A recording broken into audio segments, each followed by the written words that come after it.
Hi, I'm Michael LaFosse from the OrigamiUSA studio, and this is my butterfly for Wendy Zeichner. She's a longtime friend and president of OrigamiUSA. I love the little swish here. This is like a Z for Zeichner or kind of W-ish for Wendy. It's a fun butterfly to fold. I hope you'll enjoy learning this one. Let's learn how to fold a butterfly for Wendy. Here you can see that it's a two-colored model. I shall be using a two-colored paper, different color on each side. There's a major color and a minor color. You're going to want to begin with your choice of major color facing up first. And there's one more thing. The grain in the paper may be important. So if you feel the resistance bending the paper this way versus bending it the other way, you'll find one way is easier than the other. In this case, when I do this, I feel it's easier. So that means that the grain is running this way. Our first fold is going to be edge to edge, and we want that fold to go against the grain. So figure out which way the grain is on your paper, make sure it's running vertically, and then fold bottom edge to top. And unfold. So this crease is cutting across the direction of the grain. The reason is that later, when you want to make this swish little edge work, it's going to go better for you if the grain is running toward the raw edges. Then you'll be able to bend that edge over. It'll stretch and splay and give a nice curve. So that's the reason for choosing the grain direction on this model. Now once again, we have the major color facing up, and we're going to fold in half, corner to corner. And unfold. Still with the major color facing up, fold corner to corner the other way. And unfold. Flip the paper over so we have the minor color facing up. And notice that I have this edge-to-edge crease vertical. Fold bottom edge to top. We're adding a new fold that was not yet there, making a rectangle, and leave it folded in half. Here's the folded edge of our paper. Flip the paper so that the folded edge becomes the top edge. Pick up the bottom edge of the first layer, align it with the top folded edge, but put only a pinch mark at one end, like this, and unfold. There you can see the pinch.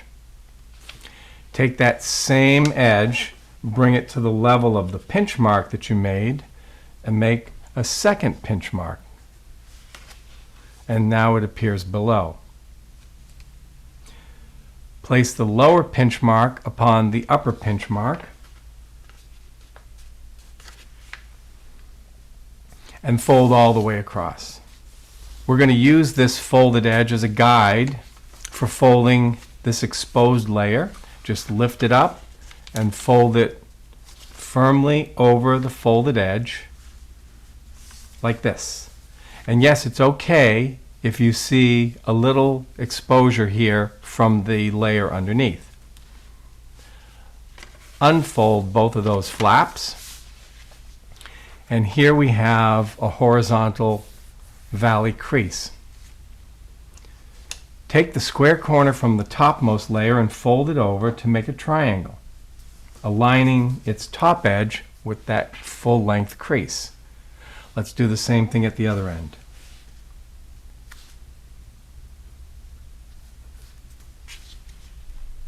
And now, using that full-length crease, fold this flap over. It's shaped like a trapezoid. Now, open the paper this way, flip it over so the trapezoid is vertical, and on your left. And now fold in half, bottom edge to top. You'll see a valley crease here,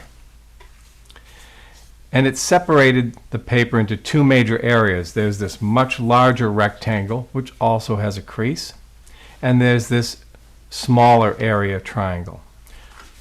Fold the smaller area triangle firmly over onto the larger area and lift it up for squash folding. Rotate the paper so that it's comfortable and open the paper all the way to the cone end here and squash.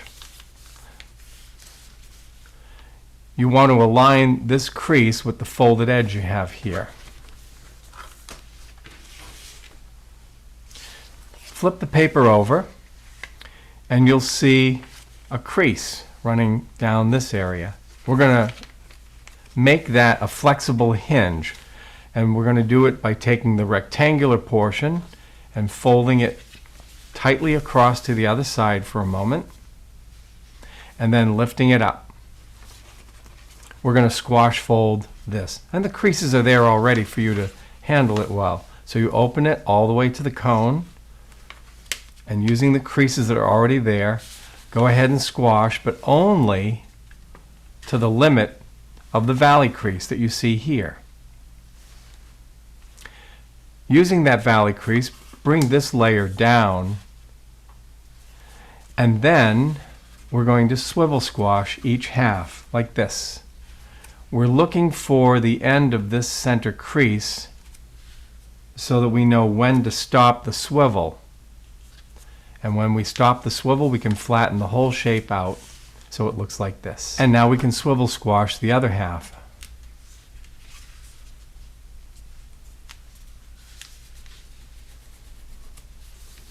Like this. Notice this split and the square corner at the bottom. Fold the paper so that the bottom square corner reaches and touches the top of the split. We've made a triangle-shaped flap, and we're going to stand that and this shorter triangle flap perpendicular to the paper that was below it. So it looks like this. Put the triangle flaps on the table so that we may squash fold the wings. That will be these two sections here. We're going to do one at a time. Notice that I'm opening the paper all the way into the cone, which gets it to the center here.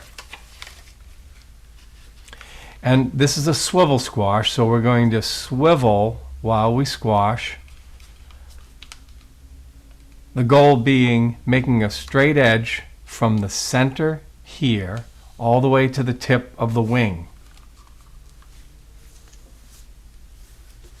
And once that's achieved, we can flatten the rest of the squash, and it'll take this shape here. We're going to do the same thing on the other side. Remember, open all the way to the cone bottom, and it's a swivel squash, so we're first swiveling into position and then flattening like this. Look here and see this shape, and then lift it so that you can put a straight fold point to point from this point at the center of the paper down to the corner of the wing here. Let's do the same thing on the other wing.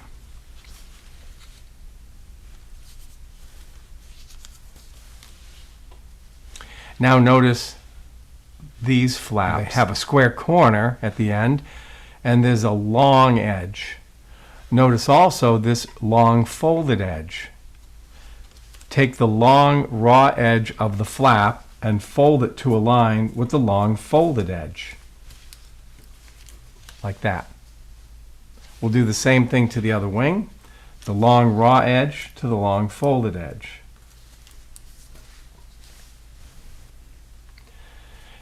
Notice this short raw edge here and this raw edge on the topmost flap of the hind wing.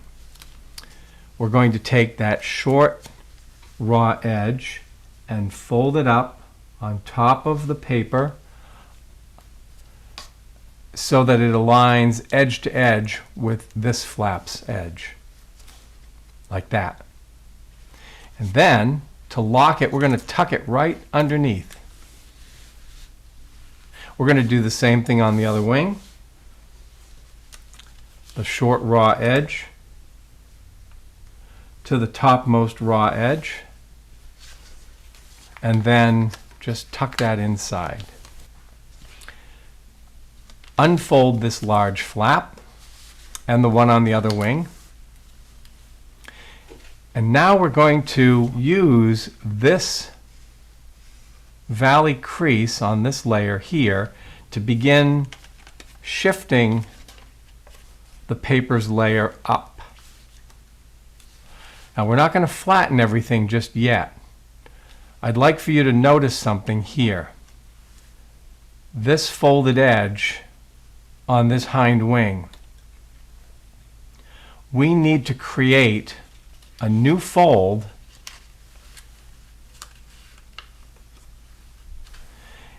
in these layers so that it intersects with that edge. So I've rolled it.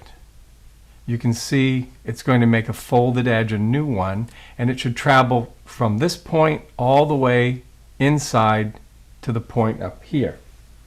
So you have to roll it first, then reach inside and flatten it, like that, and then flatten the topmost layers. And this is important for the design, for that swish to go down, up, and then down. Let's do the same thing on the other wing. Use the large valley crease from the bottom first. Roll this inside layer to make a new folded edge.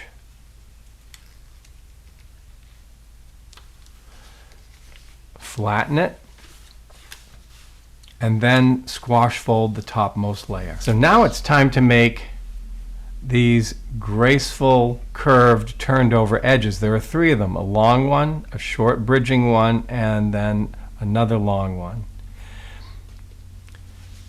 I like to start with this topmost one, and pushing away is more comfortable, so I position it like this. I start in the middle, give it its widest margin in the middle, and then coax it first out to one corner. See, I'm not putting in sharp creases yet. And then coax it to the other end. And when it looks like it's going to go well, then you may flatten it out. If you were careful to make your grain run in this direction on the wing, this stretching will go well. Now let's do the little short one here.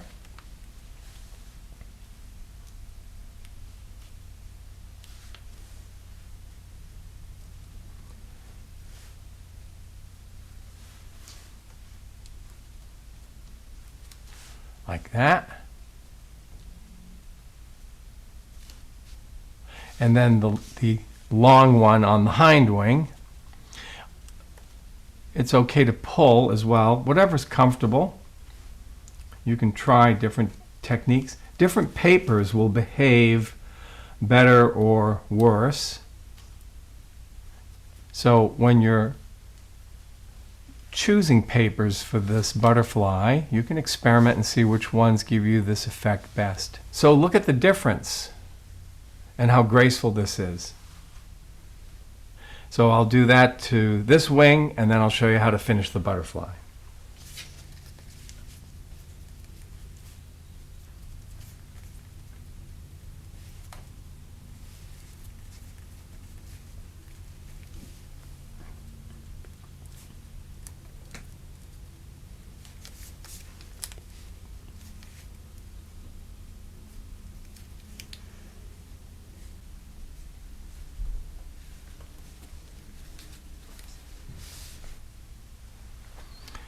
So both wings have been treated that way. We have the display side facing up. This paper will become the head. Here will be the thorax, and this corner the abdomen. Mount and fold through those three parts, right straight through there to make this mount and folded edge. Pinch that paper to make it an edge of folded paper and swivel like this. The goal is to take the tip of the abdomen and make it touch some point on the hind wing, right about there. But don't fold all the way to the head. Make sure that you have a little stair step left over here before you flatten. Here's what that crease looks like. You see, it didn't go all the way to there. You want a little leftover. So once you've done that, you can take the other set of wings and bring them up to cover the first set and put in your other matching fold. When you open the butterfly, it looks like this, and you'll see this keel of paper that will be the head. We have to squash fold that, and to make that go easy, you can put a little valley crease on the inside wall. You can use a tool, you can use your fingernail, or you can just directly fold it. If I take this folded edge toward the center crease, just up in the head area, like that, to give it a little pinch, that's all it needs. To finish the head, working from the other side, we hold the thorax closed with one hand. You'll see that the head paper's puffed open a little, and now it's easy to squash flat like that.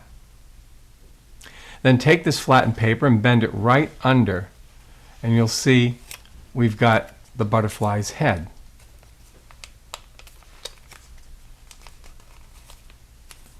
Then bring the wings together like this.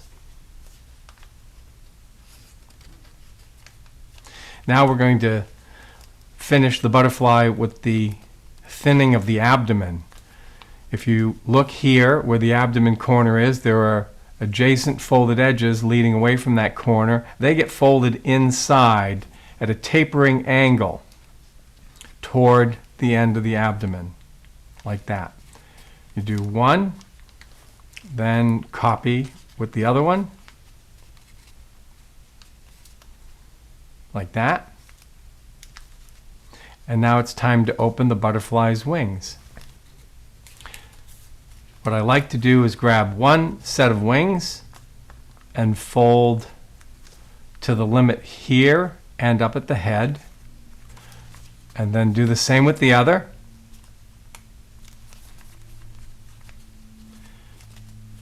Then set it up symmetrically and open the body from the inside underneath. Just put your finger or thumb in there to puff it open a little bit.